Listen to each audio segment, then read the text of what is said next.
Sujet important pour la République, important pour vos mandats respectifs, pour voir comment la question des ONG et la question de la coopération bilatérale puissent être traitées avec une ouverture sur des perspectives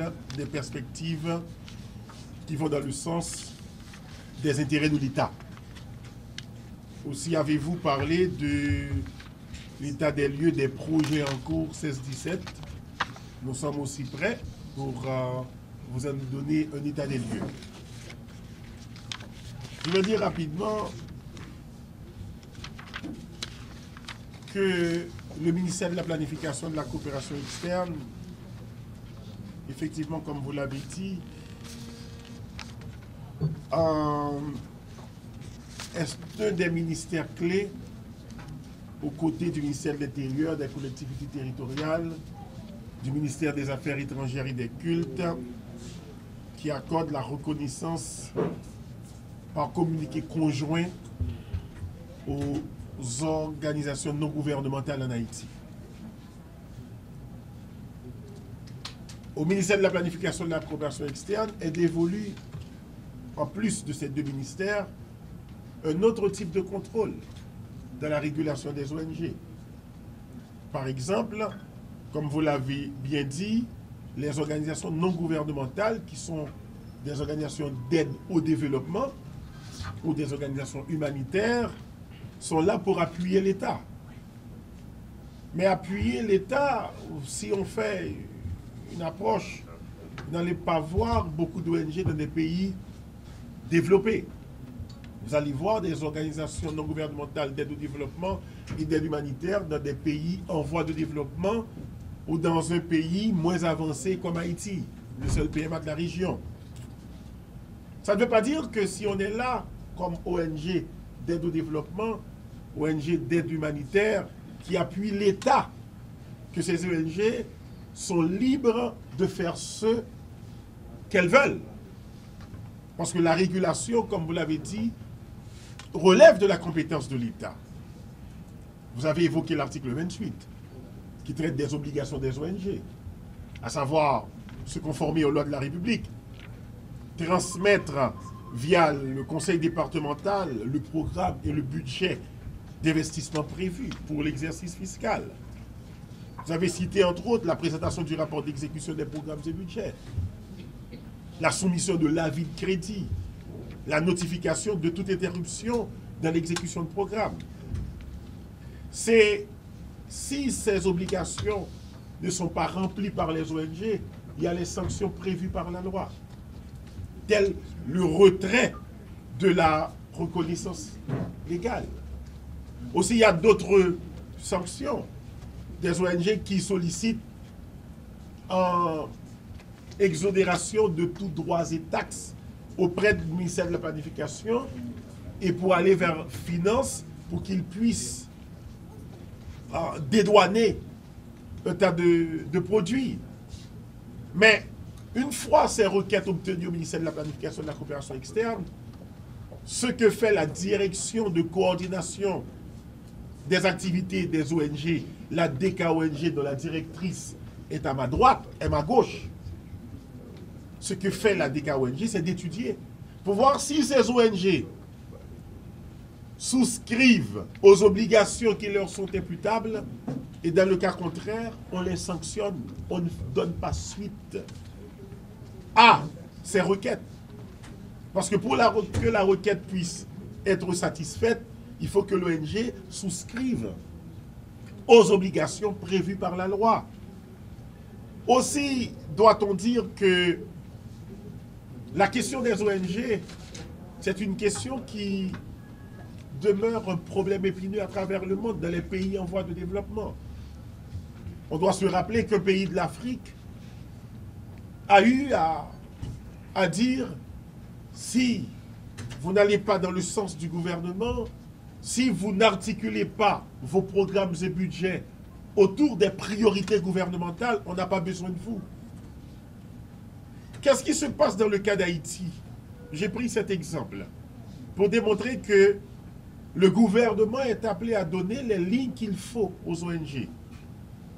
Ce qu'il y a, c'est que il y a plus d'une décennie, on a remarqué que depuis les années 2004, quand on était en proie à une situation politique et que l'international eut à dire que toutes les aides qui doivent être données à Haïti ne passeront pas par les canaux gouvernementaux, vu qu'il y a problème politique, vu qu'il y a instabilité politique à l'époque, en 2004, et que les aides passeront par les ONG. Nous avons compris aujourd'hui que cette mesure qui ont été dictées dans le Nord, quand je parle dans le Nord, je parle des pays du Nord, riches et industrialisés, et nous sommes pays qui dépendent de l'aide publique au développement, puisque nous sommes encore dans la trappe de l'extrême pauvreté à un niveau de 23,8%. Ça veut dire quoi? Ça veut dire que, vu qu'on est un pays moins avancé et qu'on est dans la trappe de l'extrême pauvreté, on a quand même besoin des ONG, mais pas des ONG qui doivent venir faire ce qu'elles veulent sur le territoire, mais deux ONG qui doivent articuler leurs programmes et budgets autour des priorités gouvernementales. Je dois dire, et je dois le signaler, que ces mesures qui ont été prises depuis 2004, qui sont applicables encore en 2017 aujourd'hui, où l'on ne passe pas par les canaux gouvernementaux pour financer le développement, pour appuyer l'État et que l'on passe par les ONG, on doit dire que c'est le point épineux, ça affaiblit l'État. Et comme ça affaiblit l'État, on se doit de dire aujourd'hui, parce que c'est un débat important que la Commission est en train de traiter pour la République et pour le peuple haïtien. Et c'est pourquoi je vous félicite de l'initiative prise pour m'inviter ici à en parler. Le premier problème, et le président de la République, son Excellence Jovenel Moïse, l'a affirmé dès le début de son mandat, qu'il ne veut pas que les aides transitent par des ONG. On a besoin des ONG, mais il veut que les aides transitent par les canaux gouvernementaux. Nous avons reçu la directive claire, honorable président de la commission, honorable sénateur, du président de la République, que les aides, que l'appui donné s'articule autour des priorités gouvernementales. Nous l'avons donné. Je vais prendre un petit exemple avant de terminer cet aspect. Vous n'êtes pas sans savoir, et vous l'avez vécu sur votre territoire, Grand Ancelet. Vous l'avez vécu, sénateur Sildor, dans le sud. Après le passage de l'ouragan Mathieu, vous qui êtes du sud-est, frappé en partie, vous qui êtes d'Enip, frappé également par Mathieu. C'était comme une république de clusters dans les premiers jours, où les ONG vont partout. Mais on a compris que dans le cadre de l'humanitaire, qu'un appel au secours peut canaliser des ONG sur le terrain. Mais lorsque ces ONG arrivent sur le terrain en contournant les autorités gouvernementales, les autorités départementales, les autorités des collectivités territoriales, cela crée problème. Par exemple, un problème qu'on a recensé, c'est le problème de la duplication, où plusieurs ONG font la même chose.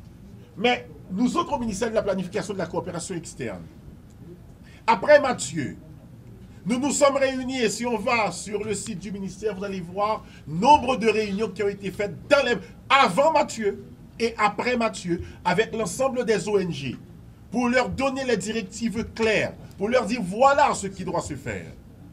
Mais vous allez admettre avec moi, honorable président, honorable sénateur de la commission, le ministère de la Planification et de la Coopération externe régule les ONG à qui l'octroi de la reconnaissance a été donné. Le ministère de la Planification et de la Coopération externe n'a d'emprise que sur les ONG reconnues. Je vais donner un exemple pour vous éclaircir. Quand il y a un cyclone ou un tremblement de terre, l'aéroport est envahi d'ONG dans les premiers jours qui suivent. Les ONG sont venus apporter de l'aide. Il y a ce qu'on appelle à ce moment-là, l'ensemble des ONG qui viennent un peu partout ne sont pas reconnus parce qu'ils sont venus apporter de l'aide. Doit-on leur dire, restez à l'aéroport, refoulez vers vos territoires d'origine? On ne le peut pas. On n'a pas ce droit.